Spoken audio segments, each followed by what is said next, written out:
Rapid revision for the chapter Rise of Nationalism in Europe. My dear students, I know this is the first chapter of history and very lengthy one too, and this chapter definitely gives you anxiety when it comes to revision.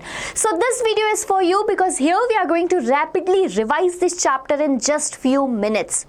Welcome to Deeksha Vedantu. This is your SST faculty Tanvi Ma'am, and today we are going to start this chapter Rise of Nationalism in Europe. Before diving deep into the chapter, let us decode the title here, that is Nationalism in Europe. So it is very evident and clear that we are going to study the history of Europe as a continent, okay? The Europe we see right now was not in existence in 18th century. The countries we see right now like France, Germany, Italy, UK and many more, right? They were not in existence as they are in a form of nation right now. So what is the history behind their unification? How did they become nation and what is the feeling of nationalism? Is this all about the chapter? The word nationalism here means that whenever you have a sense of belonging to a nation. For an example, whenever there is a cricket match between India and Pakistan, you always want what? India to win. So that is what? It is nationalism. You have a sense of belonging to India and you always want your country to come first, isn't it? Similarly is the feeling of nationalism in Europe, the chapter all about. Okay, you can see a picture behind this chapter in this title, okay, in this PPT. This is the first picture from where the chapter starts, okay. The picture was made by Frédéric Sorrow, a French scientist in the year 1848, and this was a utopian vision, a picture like what we can say this thing has not ever existed. Rather, it was the vision of Frédéric Sorrow that there are many people who want that their nation should be forged in future. So basically in this picture, all these people you can see there is a like line of people moving towards somewhere. They were moving towards where? Towards statue of what? Unity. Statue of Liberty. So they all were moving towards the Statue of Liberty because they were demanding liberty from the what? Monarchical state. In this picture down here you can see the relics of what? Relics of aristocratic people, monarchical people who were not giving the rights to the common people. All these common peoples are holding some flags in their hand, and if we see the picture very nicely, that Statue of Liberty is holding two things in the hand. In one hand there is Torch of Enlightenment and the other hand there are Bill of Rights, okay?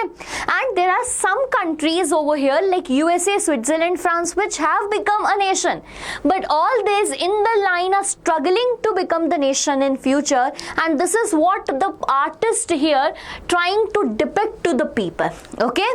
Coming back to class 9th, if you remember the French Revolution, we have seen that in the year 1798 there was French Revolution, okay? And the objective was to take the power from autocratic monarch and hand it over to the common people. That we studied in the chapter class 9th. Ma'am, are we going to repeat it? No, we are not going to repeat it. But in terms of European history, there is an aspect regarding nationalism. Those people who came together in French Revolution, how was it possible? How did the feeling of common identity, collective identity within the French people generated? There might be some steps taken. For an example, whenever there is 15 August and 26 January, we get the goosebumps after hearing the songs like Vande Mataram, Jan Gan Man, and also all the patriotic songs. We get now the feeling of nationalism. So how the feeling of nationalism was developed during this time? There are certain points here, 5-mark question, you need to write this 5 points. Point number 1, okay, the idea of la patrie, that is fatherland, okay, and les citoyens, the citizens, were emphasized among the common people so that they can get united. Repeat after me, go fast because this is a rapid revision. Point number 2, a new tricolor flag was replaced by the royal standard flag that used to exist during the time of monarchy. The body, and there was a representative body that was referred as a state general, but in this state general there was no equal representation of all the 3 states. Hence it was replaced by National Assembly. This National assembly has a fair representation because it is the body of active citizens. Next is new hymns were composed. Now, as I said, that the songs have a relevance in raising the feeling of patriotism and nationalism. So new hymns were composed, oath was taken, and martyrs were commemorated, and this was done all in the name of nation. A centralized administrative system. What was happening up till there? Now, every culture, every tradition that was living in Europe have their own system.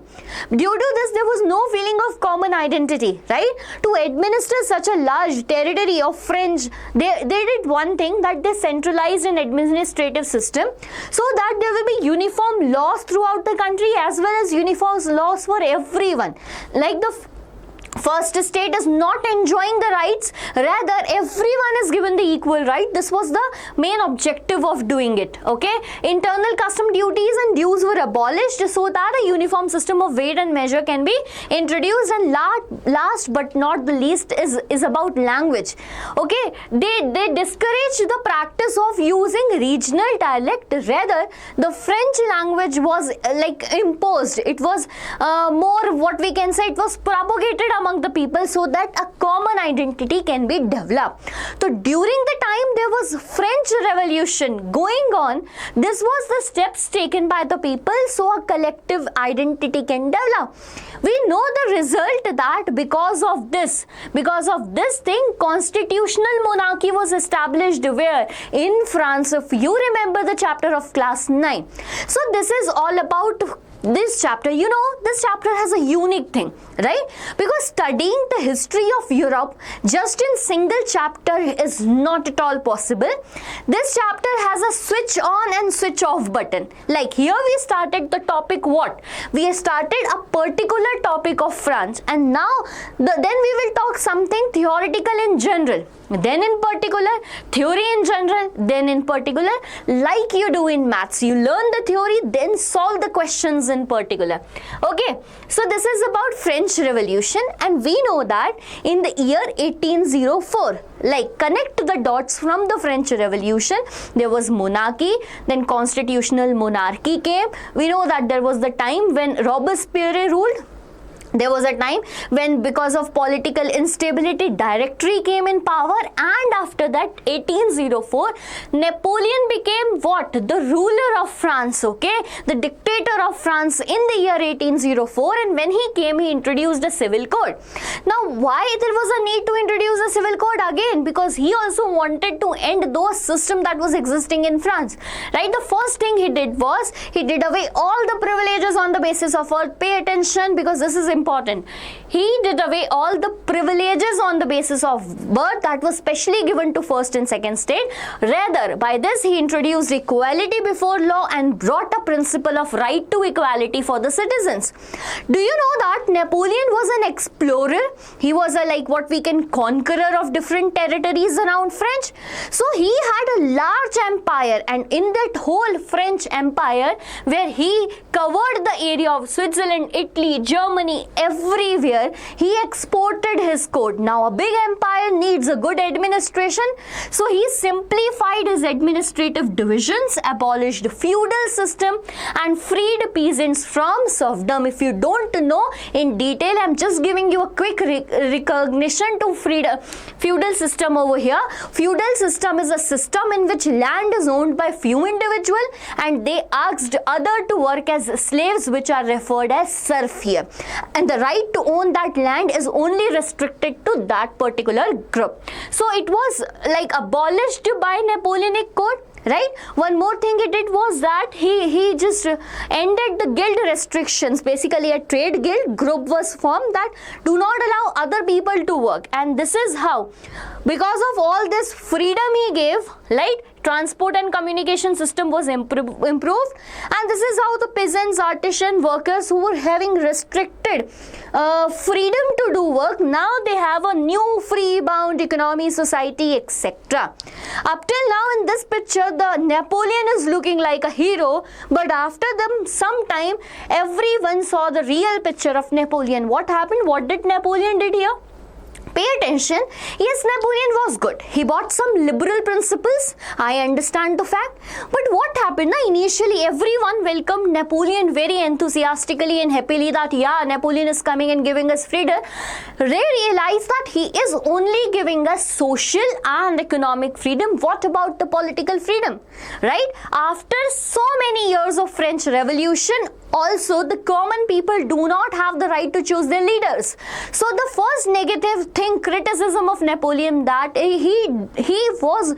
all these Napoleonic code did not went hand in hand with political equality or freedom. The second thing, to maintain this, he has increased so much of taxation and censorship. He didn't hear anything because somehow he is a dictator, right? And the third thing is that forced conscription, because whenever he want to expand his territories, he need army, and forcefully people were recruited to the army. This was the three criticism of whom? Napoleon. Now coming forward with the chapter C. How did the nationalism, feeling of nationalism and the idea of nation state emerge? This is most important question, right? How Europe is having this feeling of nationalism. Basically what has happened, right? This topic is particularly not so important for exam. I'm just giving you a recall. There was a large Habsburg Empire. In this Habsburg Empire, there was an Alpine region where German speaking people are living. There was a region where Italian speaking people are living. So there was no commonality among them. Right? We can't say that this is a German speaking region and everyone can forge a nation Germany. Rather, there was distinctiveness in terms of culture and tradition. Then what brought them together? Pay attention, is the rise of, okay, what brought them, just a minute. So what brought them together is the rise of new middle class. Yes, the similar thing we studied in French Revolution as well. Now what happened then? New middle class when came, right? They were quite like, they become richer from the previous time. They focused on educating, okay?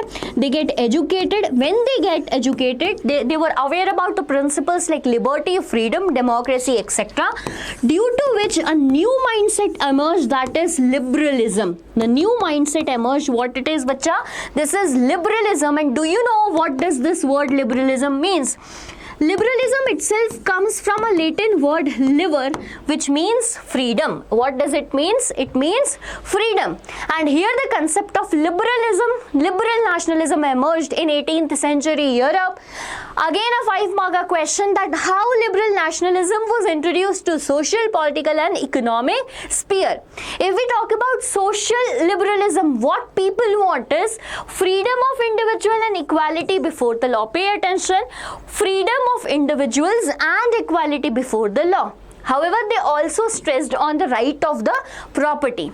In terms of politics, the first thing what they want is they want to choose their leader. They want the government to be made by their consent and not as a monarch. Okay, they want the end of autocracy and clerical privileges. Rather, there should be a parliament chosen by the people that should form the government. And if we talk about economic liberalism, they wanted freedom of market and abolition of state imposed restrictions so that there will be free movement of goods, okay, then capital, ideas, etc. Because we know with the help of an example given in your books that a merchant is moving from one place to another, he need to pay 11 custom duties, okay, that too 5% at each place. Don't you think the good will become so expensive? Yes, there was a problem. So to solve this problem, for the very first time, the German nations came together, or we can say not nation, the German territories came together, in which Prussia was one of the largest one, right? And that group is referred as Custom Union or Zollverein. That is referred as what? Custom Union and Zollverein. So basically this Custom Union and Zollverein is an initiative of Prussia, and it was then joined by other German states also. Students, it was then joined by other what? German states also.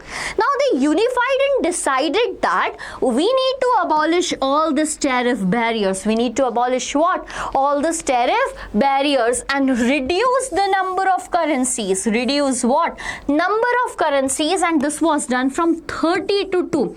So basically, when consider this is a region where German speaking people are living, okay, but they divided their kingdoms into different, what we can say, regions. Whenever a person is moving from region 1 to region 2, they have to go through this custom duties and pay taxes. Okay, the currency of all such region is also different. Don't you think that the economic freedom will be hampered? Yes, that's it. This is what ended in the custom union.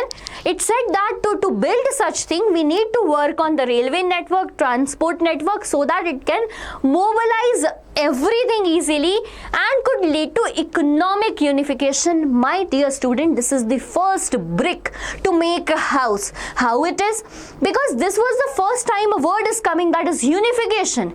This economic unification will eventually leads to national unification of Germany nation. So this should be remembered to you very nicely, and this is what custom union, a group that was made in the year 1834.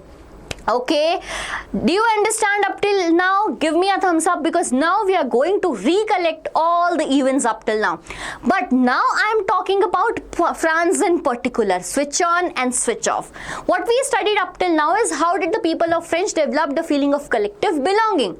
Then again, a French incident, that was rule of Napoleon, who introduced what, my dear student? He introduced the Napoleonic Code, also known as Civil Code of 1804. Then we talk about a general concept that in Europe, how did nationalism grow? Okay, let's connect the dot and see that conservative regime was there in France. Okay, we know Bourbon dynasty was ruling France. There was Louis XVI. Then people demanded to replace it with constitutional monarchy.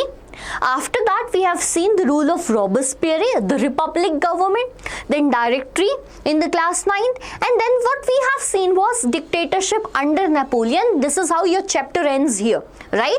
After Napoleon, pay attention, there will be a change in the government. Now, as Napoleon introduced certain liberal principles, do you think that the monarchies and the rest of the people who were large landowners would have enjoyed that? Never. They never enjoyed that and raised the voice, which resulted in Treaty of Vienna. Now, what is Treaty of Vienna? You know, all the conservative countries or people in the countries like what we can say Britain, okay, then it was Russia, then it was Prussia and Austria collected together, right, and fought a war against Napoleon, that is Battle of Waterloo. Okay, what was the battle name? Battle of Waterloo. After this battle, Napoleon lost it and the treaty was signed at a place known as Vienna, which is right now the capital of which country? You need to comment down right now. The objective of this treaty was to undo all the changes brought by Napoleon, because they wanted to develop a new system in Europe, and this is what is known as new conservatism. Pay attention, the situation is known as what? New conservatism. Now, what happened during this treaty? The Congress was hosted by Austrian Chancellor Duke Metternich, okay, because it happened in Austria. Bourbon dynasty was restored to power. Yes, the same Bourbon dynasty which was taken out during the French Revolution was restored to power over here. France lost all the territories that was won by Napoleon. Series of states were set up in the boundaries of France to prevent French expansion. Like how it was done, see, like this is for an example France. So what they have done, they have given some territories over here to Austrian Empire, some here to Russian Empire, some here to Britain, so that they can follow the policy of ring fence and surround it likewise. There can never be the expansion of French in future. Objective was to restore monarchy in Europe. Like if we talk about Belgium was given to Netherlands, okay, Italy, some part of Italy went to the hands of Austrian Empire, and many more such examples are given in your book. Pay attention, Treaty of Vienna can come as a 5 mark. Now, whenever our pressure cooker has so much of pressure inside, it definitely whistle out. Similarly, the people were pressurized by this new conservatives because they were so forced, right? They were applied censorship, right? Taxes was increased and nothing was done in the betterment of the common people, and hence there was rise of revolutionaries. So yes, there is a period known as revolutionary revolutionaries, age of revolution. One such revolutionary is what? Giuseppe Mazzini here. My dear students, one of the most popular one here is Giuseppe Mazzini. You know, he was an Italian revolutionary. He was an Italian revolutionary born in Genoa in the year 1807. So basically, after birth itself, like when he gets census, right, he became the member of secret society at Carbonari because he had a vision to forge a united Italy. He had a vision to unite the Italian people. Okay, as a young man at the age of 24, he was sent to exile because he was doing some activity in Liguria. He subsequently formed two society. One was what? One was Young Italy and other one was Young Europe. Young Europe in Bern and Young Italy in Marseille. Mazzini believed that God has intended, okay, to form a nation as a natural unit of mankind. Okay, a pehchan hai ye.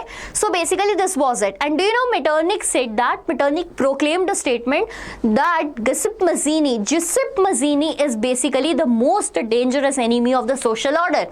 So what was the social order existing here? New conservative regime. So he was a liberal revolutionary. He wanted to replace that conservative regime and hence the statement came here. Do you know when one people start revolution, the other follows it. Okay, my dear student, if you want this perfect notes, because I know your exams are coming, you might be anxious about such a large chapter and you still if not have prepared the notes, then this WhatsApp channel is for you. Link is given in description. You just need to follow this WhatsApp channel where the lecture PDF notes, DPPs and many more such things will be provided. So as we have seen one revolutionary, it will not stop. The revolutionaries rose in other countries like France.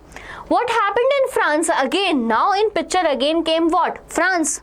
Every time the first upheaval is seen in France, it was July 1830. See, it was July 1830. Up now, in 1815, Treaty of Vienna is what? Signed. In that Treaty of Vienna, in France, the power restored back to Bourbon dynasty. Now again, monarchy was established. Was the people happy? No. So this Bourbon dynasty was overthrown by liberal revolutionaries. Constitutional monarchy was again placed in power with Louis Philippe at its head. Who was the head here? Louis Philippe was its head here. Okay. Now comes the Belgium. Whenever there is sparkling in one place, the other place catches it suddenly. Similar is happening with Belgium. Now Belgium was given to the territory of Netherlands. Okay, after getting so much, what we can say, attracted by this French Revolution in the July 1830, Belgium also broke away from United Kingdom of Netherlands. And the third example is Greece. However, Greece as a separate thing. Greece was basically the part of Balkan region. Okay, what is Balkan region will be in the end of this lecture. However, here Ottoman Empire was ruling and Greece wanted to separate it because since 300 years they are being ruled by a autocratic monarchy. Right?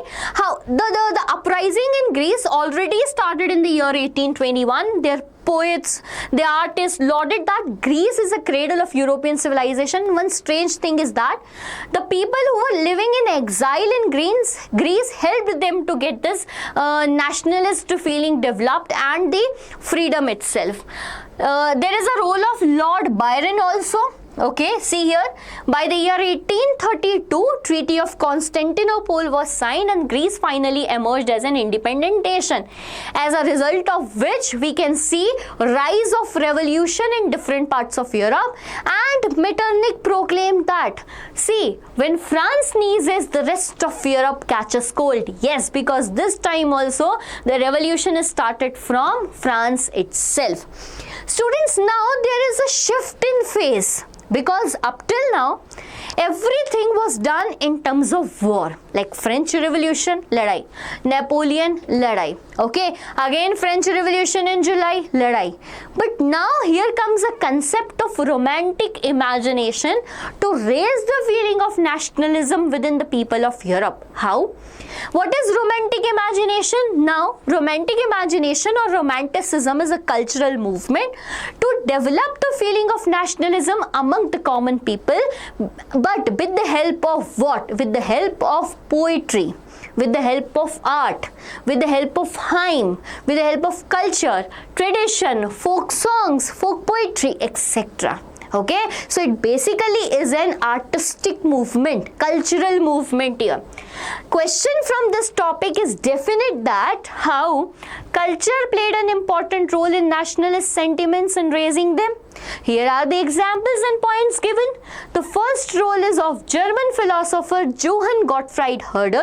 He developed the feeling of common German culture by the theory of Das Volk. Das Volk basically means common people. Common people needs to hear common folk songs, folk poetry and dances so that a true spirit of commonality develops among them. The same was done in Italy also. Basically, it was done with the help of common language, vernacular language. We have example of Karol Kurpinski here. You can give it, okay? One more question can come from the same topic. Here, the word culture is replaced by language. How language played an important role in raising nationalist sentiments. Now, go a little back to Treaty of Vienna. Poland was given to Russia during that time. Okay, the occupation of Poland went into the hands of Russia, and Russia has been so bad with Polish people during that time. What Russia did here, so after Russian occupation, the Polish language was forced out of the school. Nobody will, like, what happens suddenly? Someone says you that you will not be speaking your mother language from tomorrow. Rather, you will be speaking some XYZ language. Okay, then there will be a problem. Similarly, was Polish people facing. Okay, the language was thrown out of the school. Russian language was imposed everywhere. Either it's be school, churches, etc. But now people started raising their voices. In 1831, we have seen armed rebellion against the Russian people. However, Russian was so strong, they crushed it, right? Polish, whenever they gather in church, use this language of Poland, Polish language, as a measure of resistance that we are resisting. This is how a language played an important role. Did you get this point, my dear students? Okay, but now after 1830, we have seen that in France, constitutional monarchy is developed. Is the situation okay now? No. Rather, this year after 1830s was the year of hunger, hardship and revolt. Why? What happened in Europe? In Europe, suddenly the population rose and there was economic hardship. The reasons are enormous increase in population. There were so many number of job seekers and the jobs were not growing according to the needs. Okay, one more important thing was that people started migrating from rural areas and were coming to the urban areas, making slums there, and it was difficult to survive for them. Right? There was stiff competition from England to Europe, right? England itself was giving stiff competition because England was having what? Urbanization, industrialization. The industries were growing as their goods were growing in the market, and that goods were giving stiff competition to the other parts of Europe. That was the reason that in Europe we have seen hunger, hardship and revolt. Now the countries faced this and blamed what? Government, the ruling government. Whom we will blame? And similar such thing was in France, after which in France once more a revolution started, and this was the final revolution in France. It was in the year 1848. Pay attention, 1848. So food shortages and widespread unemployment were seen in France, in which Louis Philippe, because of this revolution done by liberal people, Louis Philippe was forced out to flee. Finally, the National Assembly, formed out of middle-class liberals, proclaimed France as a republic nation. So now that switch on, switch off, switch in, switch off in France ended here, and France became what? A republic nation. My dear student, if one country here becomes republic, don't you think that liberal feeling will eventually grow in other parts of Europe? Yes, that happened. As soon as France became republic, the German people also wanted that their government should be responsible to the people. They came together in a parliament known as Frankfurt Parliament, formed in the year 1848. Formed in the year 1848 in Germany, where middle class professional businessmen and all that prosperous artisans came together with one objective, that they will form all German National Assembly. That used to form in French also. A National Assembly existed now. Similarly. So, all these 831 representatives started a festive procession towards the Church of St. Paul. They reached there and they said that we will draft a constitution for German region, and this is how we will make constitutional monarchy subjected to parliament. Got my point? All these 831 people were elected representatives, made that parliament. The constitutional, made that constitution. Now comes the time, who will be the monarch? Because we need someone as the head of the nation, and monarch is the figure for that. So they went to the monarch of Prussia, because Prussia is the largest region of Germany. Na? They went to that ruler of Prussia, asked him, who was he? He was Frederick Wilhelm IV. Asked him, oh, we have made a constitution for Germany. We are 831 elected representatives. Are you interested to become? No, they will not ask the question. You need to become the monarch of Germany. He said that, oh man, why will I become a constitutional monarch subjected to parliament? I am an autocratic monarch. Why will I answer you? Okay. So he denied the offer. The first reason for the failure of Frankfurt Parliament. Second one is that this Frankfurt Parliament was dominated by middle class professionals who never ever listened to the demand of peasants and artisans. They denied the demand. And the third is very, very pathetic situation. Women were fighting all throughout the revolution. They were standing in queue, doing everything for the nation to forge together. When the time comes in this Frankfurt Parliament about their demands, they were not even given a single demand in the Frankfurt Parliament. They were standing in visitors' gallery. They were merely just viewers for them. And these three reasons led to the failure of Frankfurt Parliament and many more such that. But do you think that the German people will stop? Then what led to German unification? Student, it was army that finally led to the unification of Germany. So question comes here, can army be an architect of the nation? You need to answer without thinking, yes, army can be architect of the nation. How? So whenever there was a liberal feeling developed among the individual, like it used to be in Frankfurt Parliament, it was suppressed by the monarchy, the military and the large landowners, because they never wanted to share the lands. Na? So this time Prussia took the leadership. Okay, Prussian people came together, and in this Prussia, the leadership went into the hands of Otto von Bismarck, a very, very smart diplomatic statesman, right, who came in the picture, collected all the army and fought the war. This war was fought for 7 years against three people. There were three wars against Austria, Denmark and France, who were ruling the German region that time. And yes, it finally led to Prussian victory. It led to what? Prussian victory. In this cold winter morning, everyone gathered, and in January 1871, Prussian King Wilhelm became what? Became the first king of united Germany, and this is how Germany became a model for rest of Europe, because now they have common currency, they have common weight and measure, common railway system, telegraph system and many more such things. Did you get the point? Question, when did Germany become a united nation? Right now, coming down. After Germany, let us move towards Italy. Okay, after Germany, in the queue, there is what? Italy. Basically, the responsibility. Okay, fine. Before moving to the responsibility, let's see in the map of Italy. Italy was politically fragmented into 7 states. Like, there were many countries, many areas, which we need to combine together to form Italy because it was politically fragmented. For example, in India, Mughals were ruling in Delhi, Rajputs were ruling in Rajasthan, Marathas were ruling in Maharashtra. So we need to bring them all together to form an Indian Union similarly. So politically it was divided into 7 states. For example, this region of Sardinia, Piedmont was ruled by Italian princely state. Okay, there was an Italian ruler ruling here. Then comes this region of Lombardy and Venetia. This was in the hands of Austrian Empire. Okay, this was in the hand of Austrian Empire.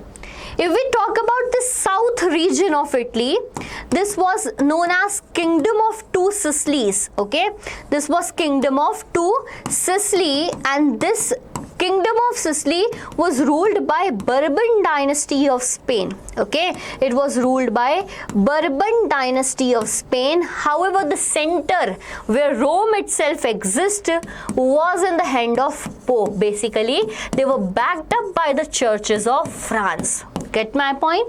A difficult task to unite all of them, and the first dream to unite of them was seen by Giuseppe Mazzini. We studied, okay? We already studied that he was the first person to put forward the unification of Italy. He started revolution in that respect in the year 1831 and 1848. However, he got failed. After he got failed, there was only one person in the picture who was Italian person, and that is the ruler of that Sardinia, Piedmont. He was King Victor Emmanuel II. Now all the responsibilities fell into the hands of king, but king cannot alone do everything. He wanted some smart statement diplomat person, na? And there was in picture Chief Minister Cavour. Chief Minister Cavour was not a revolutionary nor a diplomat. He was a smart person, right? He led the war against this Austrian Empire, and by his diplomatic alliance policy, he defeated this Austrian forces in the year 1859, and one part of the Italy got united likewise. Okay, then come in the picture was Giuseppe Garibaldi. 1860, in the year 1860, he started, he walked away with his army, and that were popularly known as red shirts. He collected his army, made them very strong, and marched towards South Sicily and drove away the Spanish rulers. And this is how in 1861 united Italy was proclaimed with the ruler Victor Emmanuel II. Now the question, when did Italy become unified? But when did Germany become unified? Comment down with the right year and dates. Now comes a strange case in the history of Britain. See, talking about Britain, right? There was no sudden upheaval, no revolt took place in Britain that led to the formation of Britain. Rather, something different took place here. Okay? See, this British region was divided. Okay? There was people known as Scot living here, right? There was people English living here, there was people Wales living here, and then there was Irish people. They were ethnic groups, different ethnic groups like Scot, British, Wales, Irish. They were living here and have their own arrangement of government, right? But what happened eventually, English people gained money, and with the money comes the power. When they gained power, they formed an English parliament. This English parliament day by day became powerful. When did they form this English parliament? This English parliament seized power from monarchy in the year 1688. Now, when it gained power in 1688, it wanted other ethnic groups to combine, club with them so that they can make a large territory. First thing that comes there in their view was Scotland, Scottish people. See, this is English people, okay? And here you can see this Ireland, Northern Ireland. Here was it Scotland, and then there is Wales here. So, to the Scottish people, they signed an Act of Union because they were powerful in the year 1707. And this was known as Act of Union in 1707, okay? Act of Union signed between English and Scotland, where Scotland was given to England people, and now they were not enjoying their distinctive culture. They were forced out their distinctive culture, and bad situation emerged basically.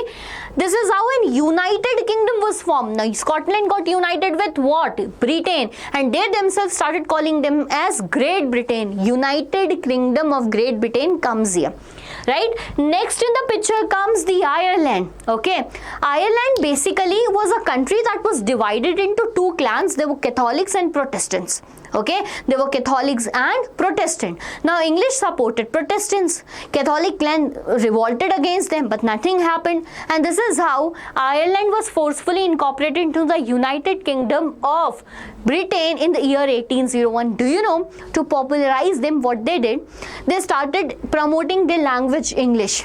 Okay, they made their national anthem, God Save Our Noble King. Okay, they formed the national flag, and this is how they promoted English or British ethnicity among other people too. That is the reason this case is known as a strange case of Britain. Okay, got the point? Because there is no war, there is no fight to form a united kingdom. Okay, now comes the allegory of nation. Yes, now this is basically a part of romanticism.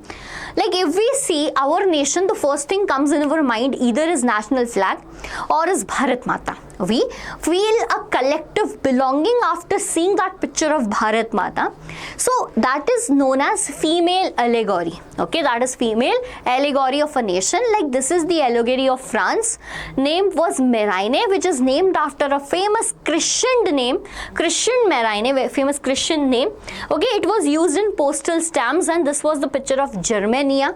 If you see the Frankfurt Parliament part in your NCERT, you will see the picture hanging on the wall. Okay, this Germania is wearing this crown of oak leaves which represent heroism here. Right?